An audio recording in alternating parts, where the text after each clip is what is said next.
Yo, welcome back to the channel. In this video, I'm going to walk you through an easy step-by-step guide on how to send money from PayPal to Chime.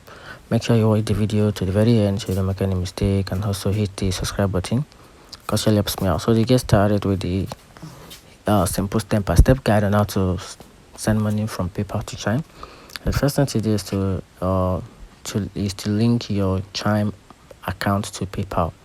So what to do is to log into your PayPal, then access your PayPal account using the app or the website. It depends on the one that works perfect for you. Then from there you have to navigate to the wallet, then click on wallet in the top menu. Then after that, link a bank account. So select link a bank account and enter your Chime routine and account number.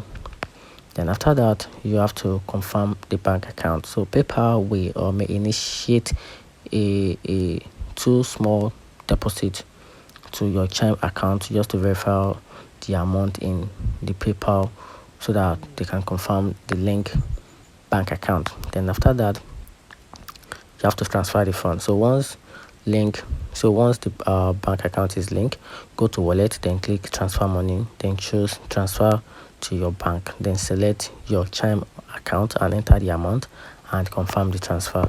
And that's how to send money from PayPal to Chime. Find the video helpful, turn on the notification button and subscribe for more.